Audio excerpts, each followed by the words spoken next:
کریم صلی اللہ علیہ وآلہ وسلم کی عظمت و شان کا بیان ہوا اور معراج النبی صلی اللہ علیہ وآلہ وسلم کے محیر العقول اور نادر معجزہ اس کے حوالے سے میں نے گفتگو کی۔ اسی سلسلہ کو مزید اسی آیت ربانی کے ساتھ آگے بڑھاتے ہیں کہ اللہ رب العزت نے ارشاد فرمایا سبحان الذی اسریٰ بعبدہ، کہ پاک ہے وہ ذات جس نے اپنے عبد خاص کو یہ سیر کر۔ اس میں ایک تو اللہ رب العزت نے اپنا کوئی ذاتی جو ہے وہ نام ذکر نہیں فرمایا کہ اللہ نے، سبحان اللہ بھی ہو سکتا ہے، سبحان اللہ الذی، ایسا نہیں فرمایا۔ اللہ پاک نے کوئی اپنی صفت بھی یہاں پہ ذکر نہیں فرمائی، اور حضور نبی کریم صلی اللہ علیہ وآلہ وسلم کا بھی جہاں ذکر فرمایا وہاں ضمیر ذکر فرمائی، اس میں گرامی ذکر نہیں۔ سبحان الذی اسریٰ بعبدہ، عبد خاص، اپنے بندہ خاص، ضمیر ذکر فرمائی، دونوں کو مخفی رکھا، اس لیے کہ ایک تو یہ محب اور محبوب کے درمیان ایک راز کا معاملہ، ایک سر تھا۔ یہ معراج جو ہے یہ ایک سر تھا، یہ ایک راز تھا، اور اس کے جہاں کچھ حقائق ہمیں بتائے بھی گئے اور ہمیں معلوم بھی ہوئے، وہاں بہت سارے اس کے حقائق ایسے ہیں جو ہم سے مخفی ہیں، جو اللہ اور اس کے محبوب کریم صلی اللہ علیہ وآلہ وسلم کے درمیان ایک راز۔ دوسرا اس لیے کہ رب تعالیٰ کی ذات جو ہے اس کا حسن حقیقی بھی مخفی ہے، اور اس کو حضور علیہ السلام نے دیدار کیا، حضور کے علاوہ کسی نے اللہ رب العزت کے حسن حقیقی کا دیدار نہیں کیا۔ رب تعالیٰ کی ذات کے دیدار کے لیے تو جناب موسیٰ علیہ السلام بھی دعائیں مانگتے رہے، تمنائیں کرتے رہے، آرزوئیں ان کے دل میں بھی مچلتی رہی، رب آرنی، رب آرنی، مجھے بھی اپنا جلوہ دکھا، میں بھی تجھے دیکھوں، تو کتنا خوبصورت ہے، جس کا کلام اتنا خوبصورت ہے۔ اصل میں تو ہوا یہ تھا کہ اللہ رب العزت جب حضرت موسیٰ علیہ السلام سے ہم کلام ہوئے تو کلام جو ہوتا ہے اس میں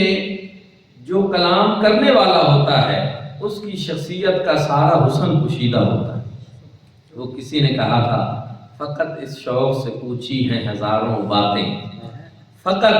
اس شوق سے پوچھی ہیں ہزاروں باتیں کہ میں تیرا حسن تیرے حسن بیاں تک دیکھوں۔ اس لیے جو ہے رب تعالیٰ نے جب حضرت موسیٰ علیہ السلام سے کلام فرمایا تو ان کے دل میں بھی یہ شوق پیدا ہوا، انگڑائی لی اس نے، اچھا جس کا کلام اتنا خوبصورت ہے وہ ذات کتنی خوبصورت ہے، مجھے اس کا دیدار کرنا چاہیے، تمنا بیدار ہوئی۔ لیکن رب تعالیٰ نے اس بات کو اپنے محبوب کے لیے خاص فرما رکھا تھا کہ سب سے پہلے اگر میری ذات کا کوئی دیدار کرے تو وہ میرا محبوب ہے۔ اس لیے فرمایا لن ترانی، تو مجھے ہرگز نہیں دیکھ سکتا۔ اعلیٰ حضرت عظیم البرکت نے قصیدہ معراجیہ میں کمال کر دیا، تبارک اللہ ہے شان تیری، تجھی کو زیبا ہے بے نیازی، کہیں وہ جوش لن ترانی، کہیں تقاضے وصال کے، کہیں فرمایا جا رہا تو مجھے نہیں دیکھ سکتا، اور کسی کو کہا جا رہا آ تو مجھے دیکھ، آ جلوہ تو میرا دیکھ لے، میں تجھے دیکھ لوں تو مجھے دیکھ لے، دیکھنے کا مزہ آج کی رات۔ اپنے محبوب کو اپنے پاس لایا جا رہا ہے اور اپنا دیدار کرایا جا رہا ہے، تو اس لیے اس کو مخفی رکھا۔ حضور علیہ السلام کا حسن حقیقی جو ہے وہ بھی مخفی ہے۔ حضور علیہ السلام کے حسن حقیقی کو اللہ رب العزت نے 70,000 پردوں کے اندر چھپا رکھا۔ حضرت شاہ ولی اللہ محدث دہلوی رحمۃ اللہ تعالی علیہ کے والد گرامی کے دل میں ایک سوال پیدا ہوتا تھا کہ حضرت یوسف علیہ السلام کا حسن دیکھ کر مصر کی عورتوں نے اپنے ہاتھ کاٹ لیے تھے، لیکن حضور علیہ الصلوۃ والسلام کے حسن کو دیکھ کر کوئی ایسا واقعہ رونما نہیں ہوا، جبکہ حضور علیہ الصلوۃ والسلام کا حسن تو جناب یوسف علیہ السلام کے حسن سے کہیں زیادہ ہے۔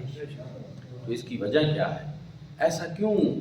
کوئی واقعہ رونما نہیں ہوا؟ ان کے دل میں یہ ایک سوال تھا۔ حضور نبی کریم صلی اللہ علیہ وآلہ وسلم نے کرم فرمایا، خواب میں زیارت فرمائی، انہوں نے عرض کی یا رسول اللہ یہ سوال ہے۔ حضور نے فرمایا اس کا جواب بھی ہے، میرے بھائی جناب یوسف علیہ السلام جو ہیں ان کے اوپر ملحت زیادہ غالب تھی کہ رنگ جو ہے نا ان کا بڑا نکھرا ہوا اور تیز اور تیکھے نقوش تھے ان کے، اور میرے اندر صباحت زیادہ ہے۔ اور دوستان ذکر پھر حضور علیہ السلام نے ارشاد فرمایا کہ ان کا حسن ظاہر تھا، اس کو دیکھ کر مصر کی عورتوں نے اپنی انگلیاں کاٹ لی، جبکہ میرے حسن کو اللہ رب العزت نے 70,000 پردوں میں چھپا دیا۔ اگر ایک پردہ بھی سرک جاتا تو اس سے کہیں زیادہ واقعات رونما ہوتے جو جناب یوسف علیہ السلام کو دیکھ کر۔ پھر اعلیٰ حضرت عظیم البرکت بولے، انہوں نے کہا حسن یوسف پہ کٹیں مصر میں وشت زنا، سر کٹاتے ہیں تیرے نام پہ مردان عرب۔ کہ مصر کی عورتوں نے یا رسول اللہ جناب یوسف کو دیکھ کر اپنی انگلیاں کاٹیں، اس لیے کہ جناب یوسف بھی سامنے تھے اور دیکھنے والی مرد نہیں مصر کی عورتیں تھیں، اور عورتوں کے دل نازک ہوتے ہیں۔ حسن یوسف کے جلوے کو سامنے دیکھ کر انہوں نے اپنی انگلیاں کاٹی۔ لیکن یا رسول اللہ آپ سامنے نہ بھی ہوں، آپ کا فقط نام ہو تو عورتیں مصر کی نہیں عرب کے مردان بھی اپنے سر تیرے نام کے اوپر کھڑا۔ حسن یوسف پہ کٹی مصر میں وشت زنا، سر کٹاتے ہیں تیرے نام پہ مردان عرب۔ یہاں عرب کے شاہزور ہو اور بہادر ہو اور جن کا اپنے دل پہ بڑا قابو ہو، لیکن یا رسول اللہ آپ کا نام آئے تو آپ کے نام کے اوپر وہ اپنی گردنیں کٹا دیتے ہیں، وہ اپنے سر کٹا دیتے ہیں۔ اور ہے ہی ایسا، اور صرف اس دور میں نہیں، اور صرف میرے آقا کا دیدار کرنے والوں نے نہیں، صدیوں بعد آج بھی آپ دیکھیں تو غازی ممتاز حسین قادری کا نام نظر آتا ہے، غازی مرید حسین نظر آتے ہیں، غازی عبدالقیوم نظر آتے ہیں، اور غازی ممتاز حسین قادری کے علاوہ بھی غازی علم الدین شہید بھی نظر آتے ہیں، غازی عامر عبدالرحمن چیمہ شہید نظر آتے ہیں۔ غازیوں کی تو ایک بڑی فہرست ہے کہ جنہوں نے فقط کریم آقا علیہ السلام کے نام کی خاطر اب بھی اپنی گردنوں کے نذرانے پیش کرتے ہیں۔ اس لیے دوستان ذکر ایک تو یہ کہ حضور علیہ السلام کا جو حسن ہے اللہ پاک نے اس کو بھی پردوں میں چھپا رکھا ہے، رب کا حسن بھی پردوں میں چھپا ہوا، راز و نیاز کا معاملہ تھا، اس لیے نہ اپنا نام ظاہر فرمایا نہ اپنے حبیب کا، اور ضمیر ذکر کی کہ سبحان الذی اسریٰ بعبدہ، خاص ہے پاک ہے وہ ذات جس نے اپنے عبد خاص کو یہ سیر کر۔ علامہ اقبال نے بھی اس چیز کو بیان کیا مولانا روم کی زبانی، عبد چیزیں دیگر و عبدہ چیزیں دیگر، کہ عبد اور چیز ہے عبدہ اور چیز ہے، این سراپا انتظار اون سراپا منتظر، کہ یہ عبد جو ہوتا ہے یہ انتظار میں ہوتا ہے، جیسے حضرت موسیٰ علیہ السلام انتظار میں تھے کہ رب مجھے دیدار کرائے، لیکن عبدہ جو ہوتا ہے جو خاص بندہ ہوتا ہے اللہ رب العزت کا، تو اس کا یہ نہیں ہوتا کہ وہ انتظار کرے، اس کا انتظار رب تعالیٰ فرما، اس کی طرف جبریل امین بھیجے جائے، آجا آج میرا دیدار کر جا۔ میرے بھائیوں اور دوستوں کی فرق ہے عبد میں اور عبدہ میں، اور یہ اس لیے مولانا روم جیسے بزرگ ہستیوں کی نظر یہاں پہ پڑتی ہے کہ کہیں یہ نہ ہو کہ عبد سے سارے ہی ایک دوسرے کو عبد جاننے لگے، نہیں، عبد اور ہے، عبد ہی اور چیز ہے، یہاں پر ہے کہ صرف میرا بندہ نہیں، میرا خاص بندہ جس کو میں نے یہ سیر کر۔ بہت سے دوست جو قرآن و سنت کا مطالعہ کم کرتے ہیں اعتراضات زیادہ کرتے ہیں، وہ کہتے ہیں کہ پورا سال نورانیت کے چرچے کرتے ہو،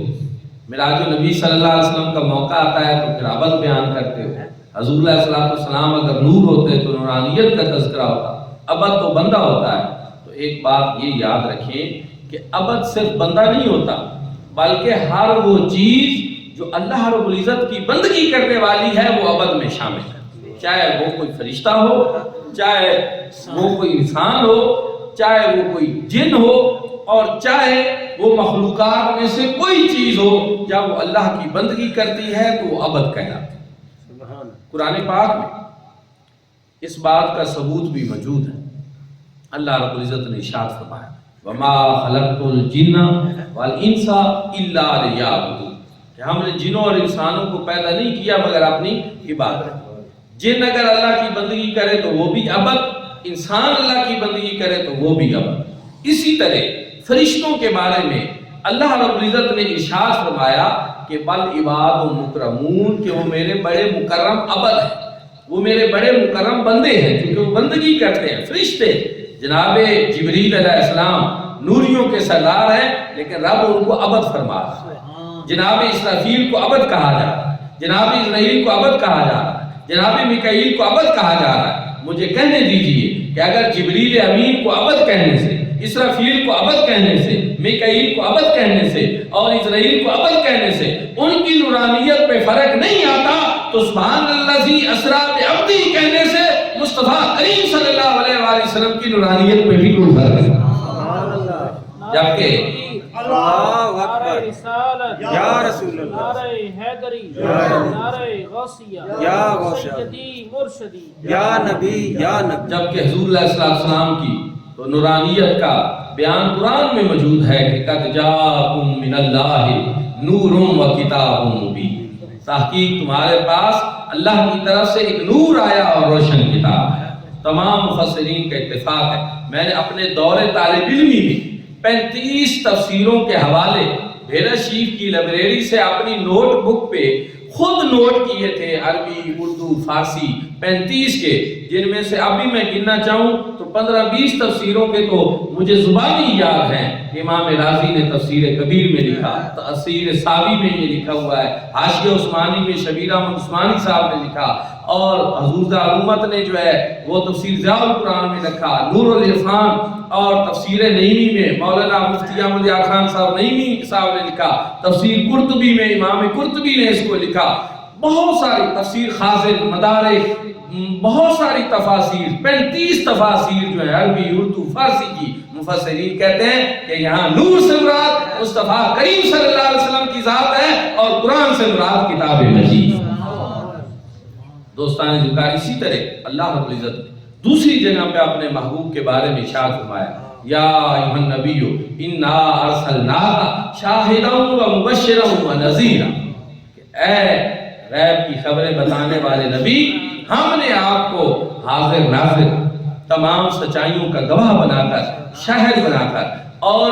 آنے والی جو سلسلے ہیں ان کے بارے میں بشارات سنانے والا اور پیش آمدہ خطرات سے ڈرانے والا یعنی نذیر بنا کر بھیجا، اور پھر فرمایا وَدَاعِيًا إِلَى اللَّهِ بِإِذْنِهِ وَسِرَاجًا مُنِيرًا، اور اللہ رب العزت نے آپ کو داعی الی اللہ اور سراج منیر بنا کر، چمکا دینے والا آفتاب بنا کر بھیجا۔ نور کی تفسیر ہی یہی ہے کہ نور هو الظاہر بذاتہ والمظہر لغیرہ، نور وہ ہوتا ہے جو ذاتی طور پر روشن بھی ہو اور دوسروں کو بھی چمکا۔ میرے آقا علیہ السلام خود بھی نور تھے اور دوسروں کو چمکا دینے والے آفتاب بھی۔ قرآن ہی کہتا ہے سراج منیرا، آپ صرف آفتاب نہیں ہیں، آپ ایسا آفتاب ہیں جو چمکا دینے والے۔ اعلیٰ حضرت عظیم البرکت کہتے ہیں چمک تو اس سے پاتے ہے سب پانے والے، میرا دل بھی چمکا دے اے چمکانے۔ تو یہ مضمون بہت تو بڑا ہے، اس طرف ہم نکل جائیں گے تو طویل ہو جائے گا اور نشست آج بھی ختم ہو جائے گی، تو میں اپنے موضوع معراج النبی صلی اللہ علیہ وسلم کی طرف واپس آتا ہوں کہ سبحان الذی اسریٰ بعبدہ لیلا من المسجد الحرام الی المسجد الاقصی، پاک ہے وہ ذات جس نے اپنے عبد خاص کو یہ شاید۔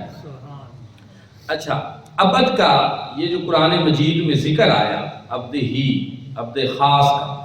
اس نے اور بھی بہت سارے مسائل کو حل کیا۔ مثلا ایک یہ کہ حضور نبی کریم صلی اللہ علیہ وآلہ وسلم کا معراج یہ منامی تھا، روحانی تھا یا جسمانی بھی تھا۔ بعض لوگوں نے یہ جو کہا کہ حضور علیہ السلام کا معراج منامی تھا یا روحانی تھا، اور اس حوالے سے کچھ احادیث میں ذکر بھی ہے، لیکن محدثین کہتے ہیں کہ حضور علیہ السلام کو ایک مرتبہ معراج ہوا ہی نہیں، معراج کے ہی مرتبہ ہوا۔ اب جن روایات میں ہے کہ خواب میں ہوا تو وہ خواب والا معراج ہے، اور جن میں ہے کہ روحانی ہوا تو وہ روحانی معراج کا ذکر بھی ہے۔ لیکن کیا کسی نے جسمانی معراج کی نفی کی ہے؟ جنہوں نے منامی یا روحانی بیان کیا تو انہوں نے جو دیکھا سنا وہ بیان کیا، لیکن حضور علیہ السلام نے اپنا جو معراج بیان کیا اور رب نے قرآن میں جو بیان کیا، یہاں پہ جس معراج کا ہم ذکر کر رہے ہیں یہ منامی اور روحانی نہیں، یہ جسمانی معراج ہے کہ اللہ رب العزت کو حضور نبی کریم صلی اللہ علیہ وآلہ وسلم نے اپنی جسم کی ان ظاہری آنکھوں کے ساتھ رب تعالیٰ کا دیدار۔ سورۃ والنجم میں بھی جو معراج کی تفصیل موجود ہے وہاں پہ بھی ہے ما زاغ البصر وما طغى، کہ محبوب کی آنکھ نہ جھپکی اور نہ ہی بہکی، رب تعالیٰ کو ٹک ٹکی باندھ کر اللہ کے محبوب نے دیکھا اور دیدار کیا۔ اور حضور اللہ صلی اللہ علیہ وسلم یہ بیان کیا کرتے تھے کہ رأیت ربی فی احسن صورہ، میں نے اللہ رب العزت کو بڑی حسین و جمیل صورت میں دیکھا۔ بہت سارے اور دلائل ہیں جو حضور اللہ صلی اللہ علیہ وسلم کی جسمانی معراج کے ہیں، لیکن یہ ابد کا لفظ جو ہے قرآن میں جو ہے یہ تو اس کی ایک بہت بڑی دلیل ہے، اس لیے کہ قرآن مجید فرقان حمید میں یہ ایک جگہ نہیں، متعدد مقامات پہ ابد کا لفظ استعمال ہوا ہے، اور جہاں بھی رب تعالیٰ نے یہ استعمال کیا ہے وہاں روح اور جسم دونوں کے لیے استعمال ہوا۔ پہلے سپارہ رب تعالیٰ نے ارشاد فرمایا وَإِن كُنتُمْ فِي رَيْبٍ مِّمَّا نَزَّلْنَا عَلَىٰ عَبْدِنَا فَأْتُوا بِسُورَةٍ مِّن مِّثْلِهِ وَادْعُوا شُهَدَاءَكُم مِّن دُونِ اللَّهِ إِن كُنتُمْ صَادِقِينَ، کہ اگر تمہیں اس میں کوئی شک ہے جو ہم نے اپنے عبد خاص کے اوپر نازل کیا ہے تو تم اس کے مقابلے میں ایک صورت ہی بنا کر۔ اب قرآن کہاں نازل ہوتا تھا؟ صرف روح پر نہیں، فَإِنَّهُ نَزَّلَهُ عَلَىٰ قَلْبِ مصطفیٰ کریم صلی اللہ علیہ وآلہ وسلم کے قلب اقدس و اطہر کے اوپر قرآن نازل ہوتا تھا، تو قرآن نے یہ بتا دیا کہ قرآن حضور کے جسم کے اوپر نازل ہوا۔ تو جہاں اور قرآن نے کہا نزلنا علی عبدنا، نزلنا علی عبدنا، وہاں عبد روح اور جسم دونوں کے لیے۔ اسی طرح فرعون کی فوجیں پیچھے لگی، حضرت موسیٰ علیہ السلام اپنے دوستوں کو لے کر، حواریوں کو لے کر گزر رہے تھے، آگے دریا آ گیا، انہوں نے کہا جناب بڑے مشکل مقام پہ لا کھڑا کیا ہے، آگے دریا ہے اور پیچھے فرعون کی فوج، اب بچنے کی کوئی صورت نہیں، کوئی راستہ نہیں۔ تو حضرت موسیٰ علیہ السلام کو اللہ رب العزت نے ارشاد فرمایا کہ آپ رات کے وقت اپنے ان دوستوں کو لے کر نکل کھڑے، وَلَقَدْ أَوْحَيْنَا إِلَىٰ مُوسَىٰ أَنْ أَسْرِ بِعِبَادِي، دوسری جگہ پہ رب تعالیٰ نے قرآن پاک میں ارشاد فرمایا وَأَوْحَيْنَا إِلَىٰ مُوسَىٰ أَنْ أَسْرِ بِعِبَادِي۔ یہ دو طرح کی آیت مبارکہ، دونوں میں یہ کہ ہم نے جناب موسیٰ علیہ السلام کو یہ وحی کی کہ آپ میرے بندوں کو لے کر جو ہے وہ رات کے وقت نکل کھڑے۔ ایک تو اسرے یہاں سبحان اللہ زی اسرا کے ساتھ وہ بات سمجھانے کے لیے بھی ہے کہ رات کے وقت کے لیے، اور دوسرا یہ ہے کہ بے عبادی میرے بندے۔ اب وہاں حضرت موسیٰ علیہ السلام جو ہے اپنے ساتھ جن لوگوں کو لے کر نکلے تو کیا ان کی روحیں ان کے جسموں سے لے کر گئے یا ساتھ ان کے جسم بھی تھے؟ جب دریائے نیل کو پار کیا تو آپ سب کو معلوم ہے کہ بنی اسرائیل جو جسموں کے ساتھ تھے وہ حضرت موسیٰ علیہ السلام کے پاس گئے اور وہاں سے گزرے۔ تو قرآن نے کیا کہا وَلَقَدْ أَوْحَيْنَا إِلَىٰ مُوسَىٰ أَنْ أَسْرِ بِعِبَادِي، قرآن نے عبد کا ذکر کیا، میرے بندے۔ اس لیے عبد کا لفظ قرآن پاک میں جہاں بھی استعمال ہوتا ہے وہاں روح اور جسم دونوں کے لیے ہوتا ہے، اور قرآن اب کہہ رہا ہے کہ یہ سیر ہم نے اپنے عبد خاص کو کرائی، تو پتہ یہ چلا کہ یہ سیر حضور علیہ الصلوٰۃ والسلام کی صرف روح کو نہیں کرائی گئی بلکہ روح اور جسم دونوں کے ساتھ اللہ رب العزت کے محبوب نے یہ معراج کی۔ یہ قرآن کی اتنی بڑی گواہی اور سچائی اس کے اوپر موجود ہے۔ سبحان الذی اسریٰ بعبدہ لیلا من المسجد الحرام، پوری رات لگی ہوگی کیا اتنی سیر کے لیے جو حضور علیہ الصلوٰۃ والسلام نے کی، اس کے لیے تو ایک رات نہیں ہزاروں راتیں ناکافی کہ مسجد حرام سے مسجد اقصیٰ تک کا سفر، اور پھر مسجد اقصیٰ میں انبیاء کرام وہاں پہ تشریف فرما ہوئے، حضور علیہ الصلوٰۃ والسلام نے جماعت کرائی۔ اور میں یہ بھی تھوڑا سا ذکر کرنا چاہتا ہوں کہ مسجد حرام سے مسجد اقصیٰ میں حضور علیہ السلام نے کیوں جماعت کرائی۔ مقصد اگر نبیوں کا امام بننا تھا، رسولوں کا امام بننا تھا، یہ کام تو مسجد حرام میں بھی پورا ہو سکتا تھا کہ ساروں کو مسجد حرام میں بلا لیا جاتا۔ مسجد اقصیٰ کیوں لے جایا گیا؟ اس میں بھی فقہ کا ایک اصول ہے اور فقہ کا ایک مسئلہ ہے۔ فقہ یہ کہتی ہے، شریعت مطہرہ میں یہ ہے کہ اگر کسی محلے کا ایک مقیم امام ہو تو امامت کرانے میں اس کو فوقیت حاصل ہو، چاہے پیچھے سے کوئی کتنا بڑا عالم، کوئی بڑے پیر صاحب، کوئی کیوں نہ آ جائے۔ اگر اس طرح محلے کا امام جو ہے وہ اپنی مسجد میں امامت کرا رہا ہو اور اس کے پیچھے اور لوگ بھی آ کر کھڑے ہو جائیں تو لوگوں نے سمجھنا ہے کہ اس میں امام کی شان تو کوئی نہیں، اس لیے کہ وہ مقیم جو ہوا تو اس لیے مجبوراً انہوں نے پیچھے آ کر پائے۔ لیکن رب تعالیٰ نے فرمایا نہیں، میں ان کو دکھاؤں اور بتاؤں کہ مسجد ان کی ہو، مصلی ان کا ہو، اور وہاں میرا محبوب کھڑا ہو، اور وہ سارے قبروں سے باہر آ کر میرے محبوب کے پیچھے نماز پڑھے تاکہ حضور علیہ السلام کی شان امامت ان کے اوپر ہے۔ قبلہ ان کا، مسجد ان کی، مصلی ان کا، اور آگے حضور کھڑے ہو۔ اور پھر اعلیٰ حضرت عظیم البرکت نے کمال کیا، نماز اقصیٰ میں یہی تھا صرف ایک راز تھا نا، وہ کیا تھا؟ نماز اقصیٰ میں یہی تھا صرف کہ ایاں ہمانا اول و آخر، کہ دست بستہ ہے پیچھے حاضر جو سلطنت آگے کر گئے۔ کہ کسی کے ذہن میں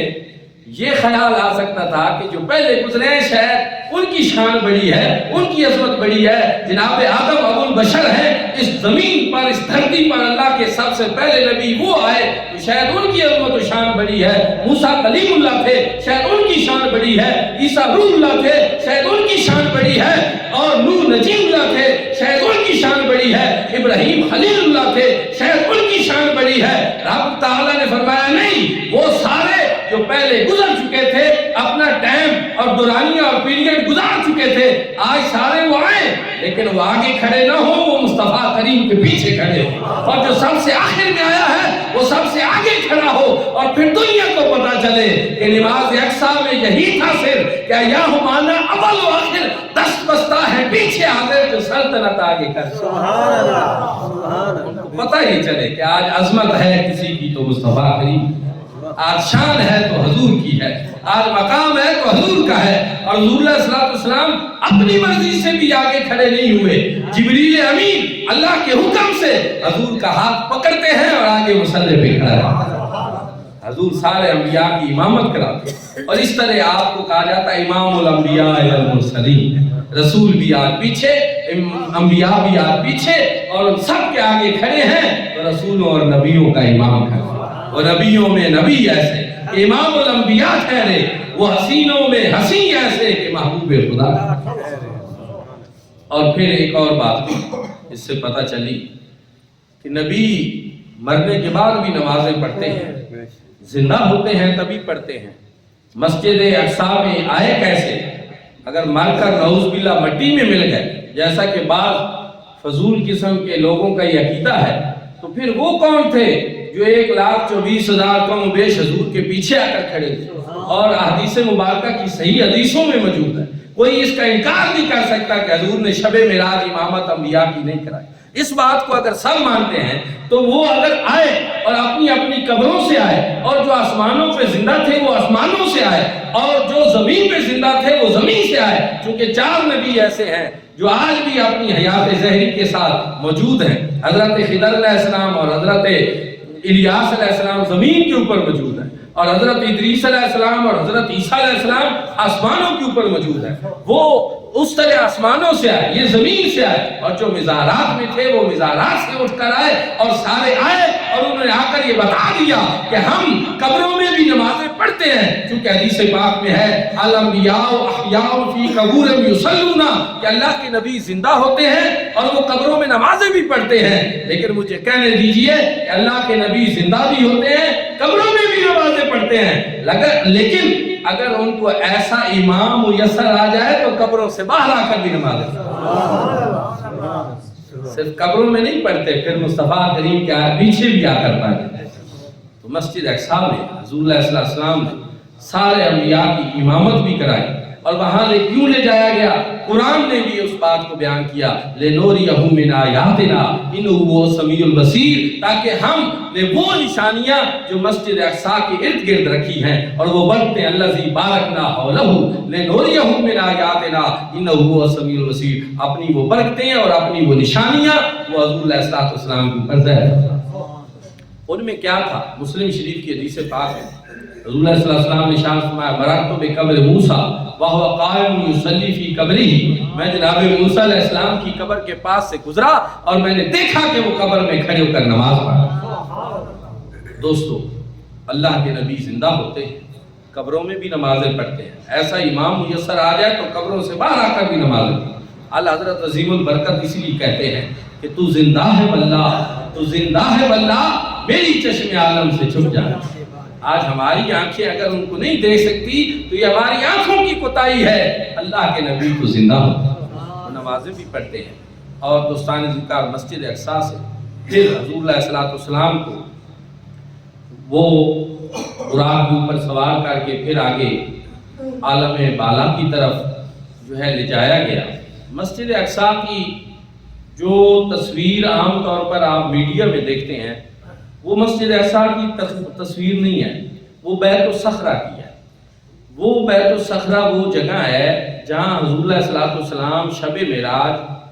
آسمان پہ روانہ ہوئے یا جہاں آپ نے امامت کرا، اس کے اوپر عثمانیوں نے ایک گنبد بنوا دیا اور وہ تصویر عام طور پر جو ہے مسجد اقصیٰ کی تصویر کے طور پر مشہور ہے، جبکہ مسجد اقصیٰ اس کے ساتھ ہی ہے، تھوڑے سے فاصلے۔ اس لیے اس کے اندر، اس بیت الصخرہ کے اندر آج بھی وہ چٹان موجود ہے اور وہ جگہ موجود ہے جہاں سے حضور نبی کریم صلی اللہ علیہ وآلہ وسلم معراج کے لیے تشریف لائے۔ یہ عثمانیوں نے اس کے اوپر جو ہے ایک نشانی کے طور پر اس کو محفوظ کرنے کے لیے یادگار کو اس کے اوپر ایک بہت بڑا گنبد بنا دیا اور اس کے اوپر وہ سنہری سا سونے کے پانی کا جو گنبد نظر آتا ہے وہ بیت الصخرہ کے اوپر، مسجد اقصیٰ کے اوپر نہیں ہے۔ یہ ایک عمومی غلطی ہے میڈیا کی وجہ سے جو لوگوں کے ذہنوں میں۔ حضور نبی کریم صلی اللہ علیہ وآلہ وسلم وہاں سے آسمانوں پہ تشریف لے۔ اب وقت بھی ہو گیا ہے، ایک آخری بات عرض کر دیتا ہوں کہ سوال یہ پیدا ہوتا ہے کہ حضور نبی کریم صلی اللہ علیہ وآلہ وسلم جب مسجد اقصیٰ کی طرف جا رہے تھے تو جناب موسیٰ وہاں قبر میں نماز پڑھ رہے تھے، مسجد اقصیٰ میں پہنچے تو جناب موسیٰ وہاں پہلے پہنچے ہوئے تھے اور انہوں نے استقبال کیا، اور پھر جب آسمانوں پہ گئے تو حضرت موسیٰ علیہ السلام جو ہے وہ چھٹے آسمان پہ پھر موجود تھے، انہوں نے پھر استقبال کیا۔ تو اس کا مطلب یہ ہے کہ حضرت موسیٰ علیہ السلام جو ہیں وہ زیادہ تیز رفتار ہوئے حضور علیہ السلام سے کہ ہر جگہ پہلے پہنچ جاتے تھے۔ یاد رکھیں حضور نبی کریم صلی اللہ علیہ وآلہ وسلم سے حضرت موسیٰ علیہ السلام پہلے نہیں، بلکہ جس سواری پہ حضور علیہ السلام سوار تھے وہ اس سواری سے سبقت لے جاتے تھے اور وہ براق تھی۔ حضور علیہ السلام اپنی نور نبوت سے اور اپنی نبوت کی طاقت سے وہ سفر نہیں فرما رہے تھے بلکہ براق کے ذریعے فرما رہے تھے۔ جب حضور علیہ السلام نے اپنی نبوت کے طاقت پہ سفر فرمایا تو پھر براق بھی پیچھے رہ گیا، جناب موسیٰ بھی پیچھے رہ گئے، جبریل امین بھی پیچھے رہ گئے اور مصطفیٰ کریم صلی اللہ علیہ وآلہ وسلم اس سے آگے رب تعالیٰ کی بارگاہ میں حریم قدس۔ سبحان اللہ۔ اس وجہ سے یہ ایک غلط فہمی جو ہے پیدا ہو سکتی ہے۔ تو حضرت موسیٰ علیہ السلام آگے نکلے ہیں تو براق سے نکلے ہیں، لیکن حضور علیہ السلام جب اپنی نبوت کی طاقت سے پرواز کر کے اللہ کی بارگاہ میں پہنچے تو وہاں تو سدرہ کا راہی جو ہے جبریل امین بھی ٹھہر گیا اور اس نے کہا لو تناوت علملتن لا ترکتہ، یا رسول اللہ اگر میں ایک بال کے برابر بھی یہاں سے آگے بڑھوں تو میرے پر چل کر رہا ہوں۔ نوریوں کا سردار بھی جہاں ہاتھ باندھے کھڑا ہے کہ میں ایک بال کے برابر بھی آگے نہیں جا سکتا، وہاں سے بھی آگے اگر کوئی تشریف لے گئے ہیں تو وہ کائنات کے سردار مصطفیٰ کریم صلی اللہ علیہ وسلم۔ اللہ رب العزت نے معراج کی رات حضور علیہ السلام کو نشانیاں دکھائیں، جنت و دوزخ کو دیکھا، جنت میں جنتیوں کو دیکھا، دوزخ میں دوزخیوں کو دیکھا، اور یہ ایک بہت طویل جو ہے وہ مضمون ہے۔ وہاں پہ رب تعالیٰ کی بہت سی قدرتیں دیکھی اور سب سے بڑھ کر یہ کہ رب تعالیٰ کی ذات کو دیکھا۔ آج ہمارے بعض دوست علماء کرام باتیں کرتے رہتے ہیں کہ دنیا میں کون سی چیز کو حضور جانتے ہیں کون سی نہیں، کتنا علم ہے کتنا نہیں۔ اعلیٰ حضرت نے کمال کر دیا، انہوں نے کہا اور کوئی غیب تم پہ کیا نہاں ہو، اور کوئی غیب تم پہ کیا نہاں ہو، تم پہ خدا ہی نہ چھپا تم پہ کروڑوں۔ جو رب کو دیکھ کر آ جائے پھر دنیا میں کوئی اور چیز رہ جاتی ہے جو جس کے بارے میں بندہ کہے کہ وہ حضور نے نہیں دیکھی۔ سب سے بڑی کائنات کی حقیقت تو رب کی ذات، اس سے بڑا کوئی غیب ہے ہی نہیں۔ غیب الغیب ذات وہ جو ہے تم پہ خدا ہی نہ چھپا تم پہ کروڑوں درود۔ دعا ہے کہ اللہ کریم ہم سب کو حضور نبی کریم صلی اللہ علیہ وسلم کے مقام عظمت کو سمجھنے کی توفیق عطا فرمائے۔ 9 مارچ کو انشاءاللہ بدھ والے دن جامعہ مدینہ النبی کی جو عظیم الشان ہم نے بلڈنگ بنانی ہے اس کا اثر کے وقت سنگ بنیاد رکھا جائے گا۔ میری آپ سب دوستوں کو دعوت ہے کہ آپ اس موقع پہ ٹائم نکالیں، وہاں تشریف لائیں۔ بھیرا شریف سے ہمارے پیر و مرشد اور خلیفہ مجاز آستانہ عالیہ بھیرا شریف حضرت علامہ پیر محمد اسلم رضوی صاحب زندہ محدود آپ بھی تشریف لا رہے ہیں اس موقع۔